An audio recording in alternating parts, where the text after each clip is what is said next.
जैसे आपने कहा कि ये महिला जो अपने पति को के साथ लड़ाई करती है तो ये तो एकदम 3rd ग्रेड की महिला है। तो हम जैसी महिलाएं जो घर से अभी बाहर निकली हैं, दफ्तर में काम कर रही हैं, कभी रात में भी बाहर रहती हैं, दिन में भी, तो हम किस ग्रेड की आती है आपके हिसाब से?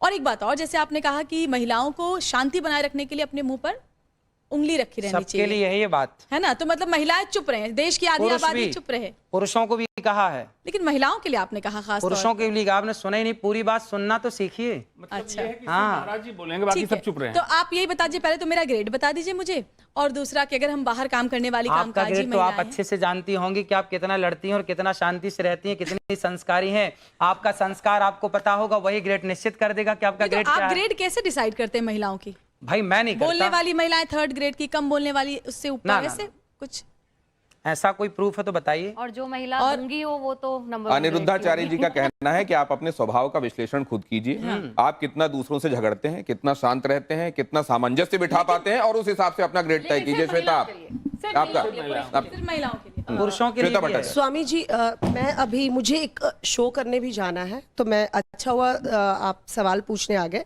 मैं नौकरी करती हूँ, रात के 12 बजे यहाँ से कैब मिलेगी, मैं 1 बजे घर पहुँचूंगी। मेरा 7 साल का बच्चा है, हनुमान चालीसा का पाठ कर लेता है मंगलवार और शनिवार। वो सारे भगवान की पूजा जानता है, वो जानता है कि गणेश की पूजा पहले होती है, और वो पूरी कहानियाँ जानता है। वो अपने माँ बाप की भी इज्जत करता है, और यहाँ बैठे किसी को भी वंदे मातरम पूरा नहीं याद होगा। मेरा बेटा पूरा संस्कृत में वो याद रखा है। आपने कहा नौकरी करना ही नहीं चाहिए महिलाओं को, क्योंकि उन्हें घर कैसे संभालेंगे, संस्कार कैसे देंगे, आप डिसाइड करेंगे। सर, आपका एक बड़ा तबका है जो आपको फॉलो करता है, आप उनको, मतलब मेरी जैसी महिलाएं तो बिल्कुल, आपका वो वीडियो देख के मुझे तो उदास हो जाना चाहिए कि मैं अपने बच्चे को क्या सीख दे पाऊं। जवाब ले लीजिए, जवाब ले लीजिए। आप बताइए सर कि पूरी बातें सुनते नहीं। नहीं, मैंने पूरी बातें सुनी सर, मैंने पूरी बातें सुनी। आपने कहा महिलाओं को नौकरी क्यों करना, पुरुष कमाए। ना ऐसा नहीं बोला कि महिलाओं को नौकरी क्यों करना। आप दिखा दीजिए वीडियो है मेरे, दिखा दीजिए वीडियो है, दिखा दीजिए। मैंने भी बोला प्रमाण लेकर बात करती हूँ सर। हम न्यूज़ दिखा दीजिए ना, तो हम तो सुन रहे हैं। वो वीडियो मैं आपको बकायदा भेजूंगी सर, अभी दिखा दो। आप ये कह रहे हैं कि महिलाओं को नौकरी करने की जरूरत क्या है, पुरुष कमा रहा है। आपने जो बात कही, अगर उनका वही कहना होता है जो आप कह रही हैं, तो वो कहते हैं हाँ मैंने ये कहा है। वो कह रहे हैं मेरा मतलब कुछ और है, तो सुन लीजिए उनसे वो क्या कहना है। कहने का मतलब, एक सेकंड। एक महिला ने मेरे से सवाल किया, अब देखो आप लोग पूरी बात ना प्रमाण के साथ, होमवर्क पूरा नहीं है आपका आज। एक महिला ने मेरे से सवाल किया कि महाराज जी मैं नौकरी करना चाहती हूं। मैंने कहा पति क्या करते हैं? बोले बिजनेसमैन है। मैंने कहा बेटा यदि पति बिजनेसमैन है तो फिर आपको नौकरी करने की क्या जरूरत है? यदि पति बिजनेसमैन ना हो, पति कुछ ना कर रहा हो, एक सेकंड टोकिए मत, सुन लीजिए, है ना। पहला उसने कहा कि पति बिजनेसमैन ने कहा कि यदि बिजनेसमैन है तो आपको जरूरत नहीं है। यदि आपके पति बिजनेसमैन नहीं है, कुछ काम धाम नहीं चल रहा है, तब आप करो। इस स्थिति में आप बिल्कुल करो काम, ये बात थी उसमें। आप खूब काम करिए, लेकिन तब काम करिए जब घर में कोई और ना हो काम करने वाला। जब घर में सारे लोग काम करने वाले हैं, भाई हमारे यहाँ तो सिंपल फंडा, सिंपल बातें हैं कि यदि भाई खड़ा है तो बहन बाल्टी नहीं उठाएगी। कौन बाल्टी उठाएगा? भाई बाल्टी उठाएगा। भाई जब भाई है, पुरुष वर्ग है काम करने के लिए, तो महिलाएं क्यों काम करेंगी?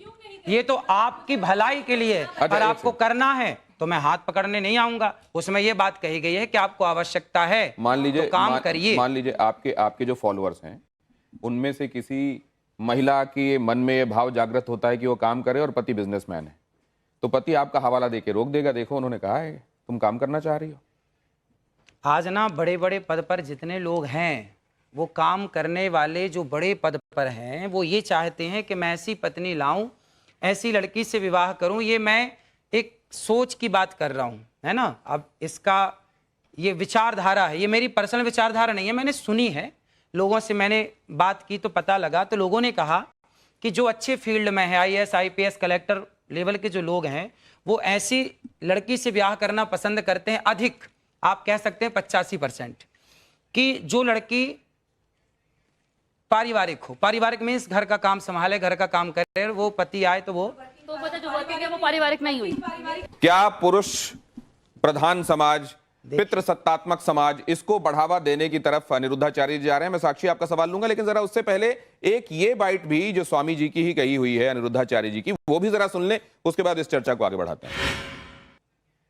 हिंदू समाज में फकीर शब्द का प्रयोग नहीं होता। फकीर शब्द तो मुसलमानों में प्रयोग होता है। ये किस संदर्भ में आपने बात कही थी? आप पूरी सुन लीजिए तो सब संदर्भ निकल आएगा। नहीं, आपको तो, आपने तो खुद ही कहा है, तो आपको तो सब कुछ पता ही होगा। ऐसा है कि अब वो बहुत पुरानी वीडियो है, बहुत पुरानी। अब मैं बताता हूं आपको, आप तो जानते ही हैं आजकल मीम्स का जमाना है, चीजों को इधर से उधर लगा देने का और सामने करने का जमाना है। ये जो सामने हमारे आया, यहाँ पर पहले ये दिखाया गया कि हम तो फकीर हैं, झोला उठाकर चल देंगे। कौन बोल? और उसके बाद आपकी ये वाली बात जोड़ी गई साथ में कि फकीर तो असल में वहां का शब्द है, यहां का शब्द नहीं है। आपने किस विषय में कहा था? अगर आपको स्मरण हो रहा हो तो कृपया बताइए। देखो, हमारे यहाँ नहीं है, इस फकीर शब्द का प्रयोग नहीं होता, इसलिए मैंने बोला। किसी ने पूछा होगा कि फकीर कहाँ का है, तो मैंने बोला होगा भाई फकीर शब्द का प्रयोग हमारे यहाँ नहीं होता। अच्छा, सोनाक्षी, मैं आपसे ये पूछना चाहती हूँ, आजकल ज़्यादातर जैसे हम समाज में देख रहे हैं, शादीशुदा लोग एक ही छत के नीचे रहते हैं पर उनकी आपस में बनती नहीं है। ऐसे मेरे बहुत लोग जानने वाले हैं, तो उनके लिए आप क्या सुझाव देंगे? सत्संग करें, सत्संग, भक्ति, स्वतंत्र, दोनों लोग सकल करें सत्संग। सत्संग करेंगे तो अपने आप उनकी बात ठीक होगी। सत्संग बहुत जरूरी। आज डिप्रेशन क्यों है समाज में? भारत में तो डिप्रेशन कम है। आप चले जाइए भारत के बाहर, लंदन चले जाइए, आप अन्य कंट्री चले जाइए, वहां डिप्रेशन की इतनी ज्यादा मात्रा है, डिप्रेशन इतना ज्यादा है, पूछिए मत। क्यों? क्योंकि आज का समाज सत्संग नहीं कर रहा है। हमारे ऋषि मुनि क्या कहते? तुलसीदास जी कहते, एक घड़ी आधे की पुनियाद, तुलसी चर्चा राम की हरहि कोटि अपराध। थोड़ा ही सही सत्संग जरूर करिए, अपनी माँ के साथ बैठ के करिए, भगवत चर्चा करिए, अच्छी बातें करिए, अपने पिता के साथ बैठ के करिए, पति के साथ करिए, बेटे के साथ करिए, लेकिन सत्संग जरूर करिए। मैं बड़ी देर से आपकी बातें सुन रही हूँ, आपकी सारी बातें मैंने सुनी, लेकिन इस बीच में सवाल मेरे कई सारे हैं। लेकिन पहला सवाल तो मेरा ये होगा, आपने एक बयान में कहा कि मर्यादित कपड़े पहनने हैं, तो ये मर्यादित कपड़े क्या होते हैं, पहले तो आप ये बता दीजिए। दूसरी चीज, आपने शुरुआत करी हमने गोबर के साथ में कि उससे सुंदर होते हैं, तो क्या आप शैम्पू और साबुन का उपयोग नहीं करते हैं? मैं और मिट्टी क्या का आप प्रयोग गोबर करता का हूं। उपयोग करते गोबर हैं? का प्रयोग और अगर करता हूं। गोबर का उपयोग करते हैं तो आखिरी बार आपने कब गोबर का उपयोग किया था? और आप तो अमूमन ट्रैवल करते रहते हैं, कथाएं अलग अलग जगह पे होती हैं, ऐसे में क्या आप शुद्ध गाय का गोबर अपने साथ में कैरी करते हैं क्योंकि वो आपको शुद्ध रखता है? मैं अधिकाधिक वृंदावन ही रहता हूँ, मैं बाहर बहुत कम जाता हूँ, 4 महीने 6 महीने में एक बार बाहर जाता हूँ। अधिकाधिक वृंदावन में, और वृंदावन में शुद्ध देसी गाय है 400, अपनी गौशाला है गौरी गोपाल गौशाला।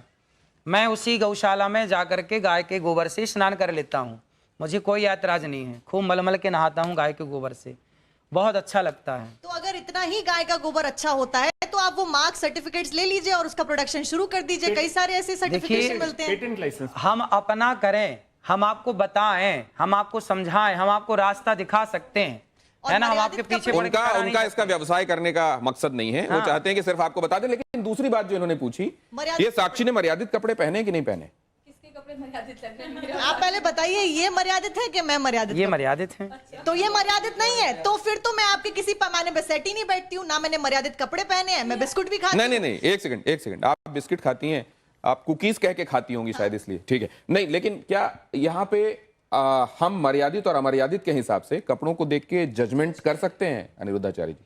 देखो, आप सब खूब भीतर से बात समझ रहे हैं, अब बाहर से ना बोले बोला विषय है। आप इस बात से सहमत हैं या नहीं कि हम जो देखते हैं, छोटा बच्चा आपको आरती करते देखेगा ना, वो भी आरती करेगा।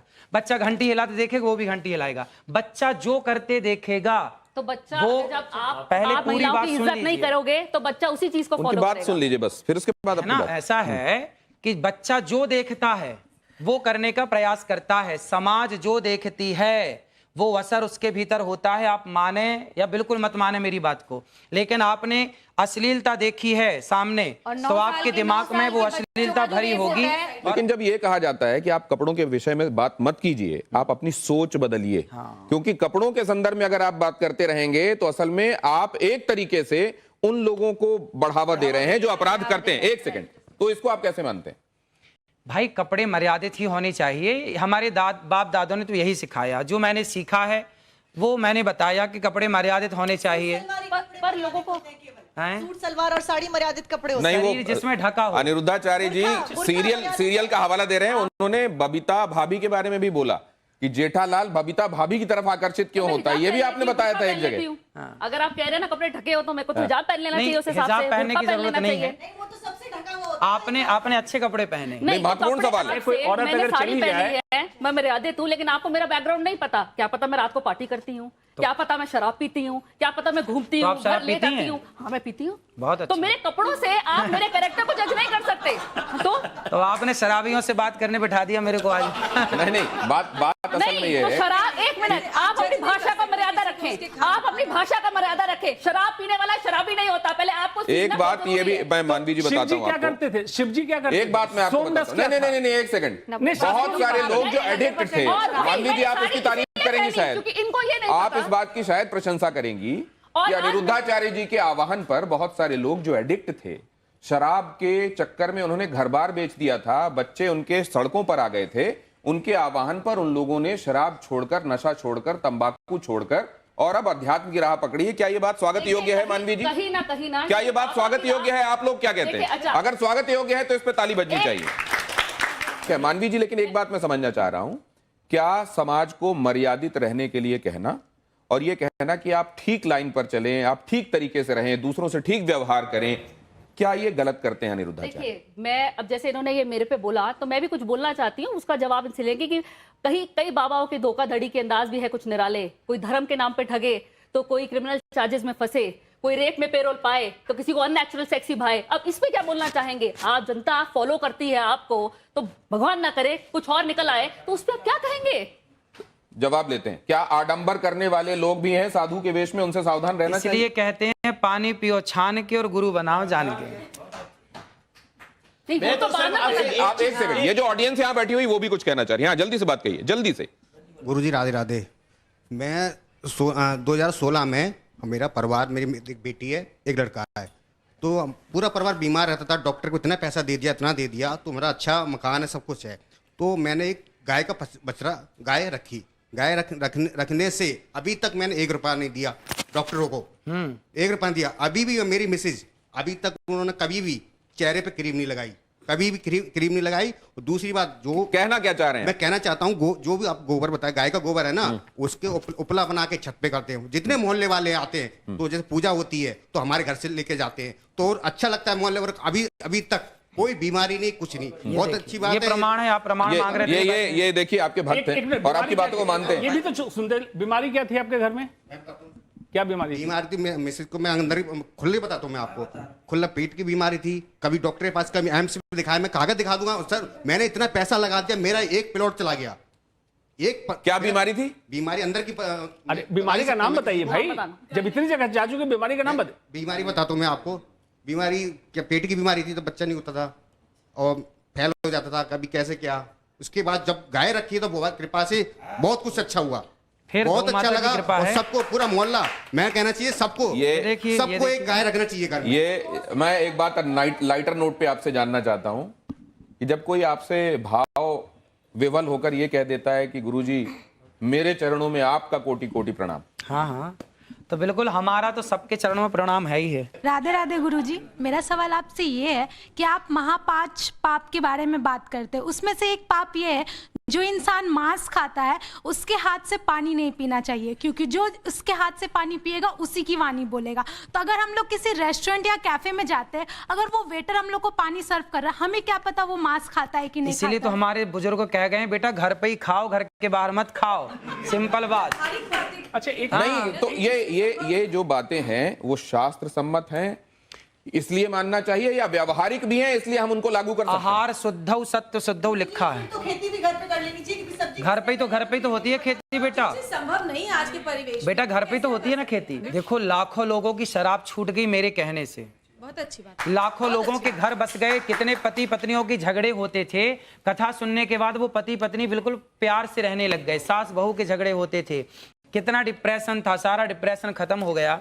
और आज आपको बताऊं कि गौरी गोपाल गुरुकुल में 150 बच्चे पढ़ते हैं। जो बच्चे असमर्थ हैं, माँ बाप जिनको पढ़ा नहीं सकते, किसी की माँ नहीं है, किसी का पिता नहीं है, ऐसे 150 बच्चे वहाँ रहना, खाना, पढ़ना, लिखना सब फ्री है। बच्चियां भी हैं। एक बात, 150 बच्चे पढ़ते हैं। आपको देखता हूँ कि आप गायों के पैर दबा रहे हैं और वो बड़े स्नेह से आपको चाट रही होती हैं, वो भी दुलार रही होती हैं। आप मैंने देखा 400 वृद्धाओं गौ माता को, है, 285 वृद्ध माएं हैं जिनके ये बच्चों ने वृद्ध घर से माएं, निकाल इनके बारे में रखा है। बताएंगे किस किस सोशियो इकोनॉमिक अभी कैटेगरी से आपने आती एक हैं? बात कही थी, गौरी गोपाल गुरु आश्रम में एक वृद्ध माँ है जिनका बेटा अमेरिका में आंखों का बहुत बड़ा डॉक्टर है और वहां उसका हॉस्पिटल है।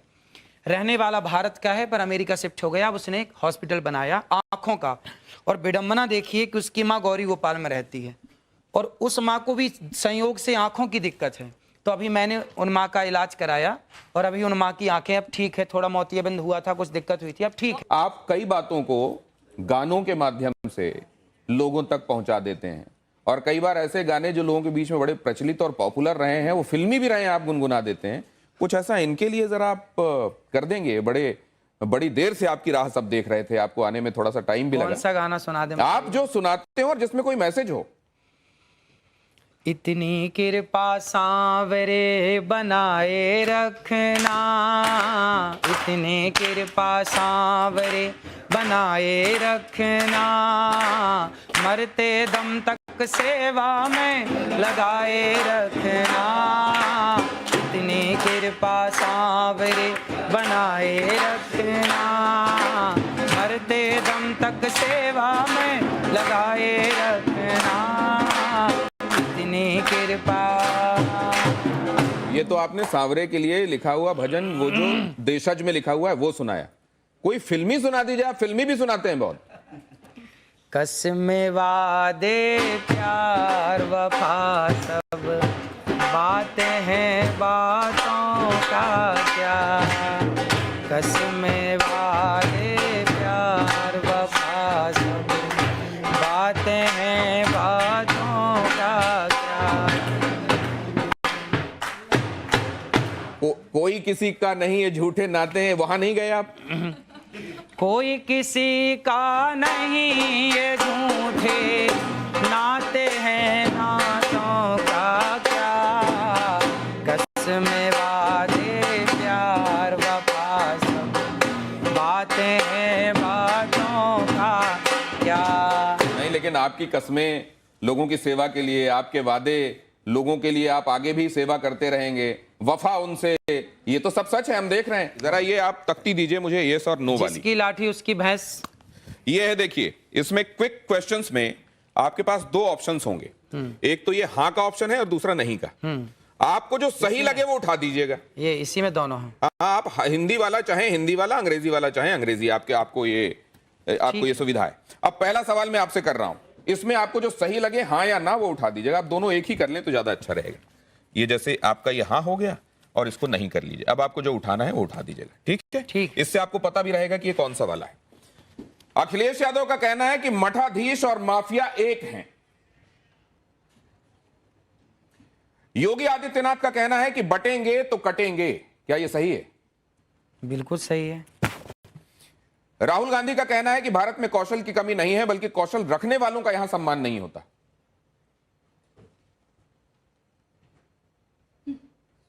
कौशल रखने वालों का सम्मान नहीं होता।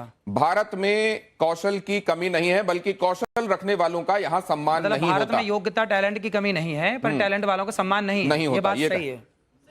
क्या देश में जाति आधारित आरक्षण, क्या देश में जाति आधारित आरक्षण खत्म होना चाहिए या नहीं होना चाहिए? जातिगत आरक्षण, भाई ऐसा है कि जो गरीब हैं, जो वास्तविक में गरीब है, चाहे कोई भी हो, सबको आप हाँ या ना में जवाब दे सकते हैं। इसमें जातिगत आरक्षण खत्म होना चाहिए या नहीं होना चाहिए? अनिरुद्धाचार्य जी कह रहे हैं जातिगत आरक्षण खत्म होना चाहिए। वक्फ बोर्ड की मनमानी पर सरकारी लगाम जरूरी है या नहीं है? वक्फ बोर्ड की मनमानी पर सरकारी लगाम जरूरी है या नहीं है? हाँ है। क्या मुस्लिम सोची समझी रणनीति के तहत अपनी आबादी बढ़ा रहे हैं? हाँ, ऐसा हो रहा है। नरेंद्र मोदी के खिलाफ लगातार बयानबाजी होती है। क्या ये ट्रेंड खतरनाक है और जानबूझकर चलाया जा रहा है? देखो, राजनीति के ज्यादा सवाल मेरे से मत पूछो, क्योंकि राजनीति मेरे को आती ही नहीं है। राजनीति नहीं आती। ये राजनीति भी शास्त्र इसके संदर्भ में भी बताते हैं। वो जब मैं चाणक्य ने बोला, चाणक्य तो पूरा इसी पे बोल गए। आपके हिसाब क्या से है, यदि मैं राजनीति पे बोलने लग जाऊं, राजनीति करने लग जाऊं ना, तो फिर राजनेता परेशान हो जाएंगे। तो आप इस बारे में क्या कहते हैं? क्या इसलिए नरेंद्र मैं मोदी के चाहता खिलाफ हूं कि अभी टिप्पणियां मैं- जानबूझकर होती हैं? अभी मैं कथा करूं। अच्छा, ठीक और है। आपके प्रश्न का क्या उत्तर आप वायरल होने के लिए विवादित बयान देते हैं, यस या नो? ना भैया ना। आपने हाँ उठा दिया था धोखे से। क्या स्त्रियों की मानहानि साक्षात लक्ष्मी और सरस्वती की मानहानि है? हाँ, स्त्रियों की मानहानि नहीं होनी चाहिए। मानहानि नहीं होनी चाहिए। आप आखिरी सवाल जरा मुझसे यह भी बता दीजिए कि कंट्रोवर्सी से अनचाहे भी आपको फायदा होता है फॉलोअर्स बढ़ाने में या नहीं होता है? हाँ या ना? देखो, हम लोग फॉलोवर्स बढ़ाने के पीछे नहीं भागते, हम अपना काम करते हैं। अब देखिए, गौरी गोपाल आश्रम में हमारे को काम है माओ के पांव दबाना। मैं माओ के पांव दबाता हूं। देखिए, गौरी गोपाल आश्रम में ना ब्राह्मण माता भी है, क्षत्रिय माँ भी है, वैश्य माँ भी है, शूद्र माँ भी। मैंने आज तक किसी माँ से कोई जात नहीं पूछी। जो जातवाद की दीवार है, उस दीवार को गिराने का जो मैंने प्रयास किया है, वो समाज को मानना चाहिए। और सभी माओ के मैंने चरण दबाए हैं एक साथ, और सभी माएँ वहाँ सुखपूर्वक रहती हैं। तो मैं तो सेवक हूँ, मैं तो पाँव दबाना जानता हूँ माओ के, माओ का सम्मान करना जानता हूँ, नारी की इज्जत करना जानता हूँ। और नारी की इज्जत इसलिए करता हूँ क्योंकि नारी साक्षात लक्ष्मी है। अनिरुद्धाचार्य जी के फॉलोअर्स में महिलाओं की भी बड़ी तादाद है। अगर आप देखें, खासतौर से सोशल मीडिया फॉलोअर्स को अगर आप देखें, तो महिलाएं बड़ी तादाद में उसमें हैं। तो एक निवेदन ये भी, महाराज, आप वैसे शास्त्रों का अपने हिसाब से विश्लेषण करने के लिए आप उसके विशेषज्ञ हैं, लेकिन इस तरीके की बातें जो असल में शास्त्र कह रहे हैं, लेकिन व्यवहार में उसका बहुत आप पर रिपरकशन होता है, हो सकता है। क्या आप आने वाले दिनों में उससे गुरेज करेंगे या आपका काम यथावत चलता रहेगा? देखिए, हम तो सीधी बात कहते हैं, अच्छी लगे तो अच्छी है, बुरी लगे तो बुरी है।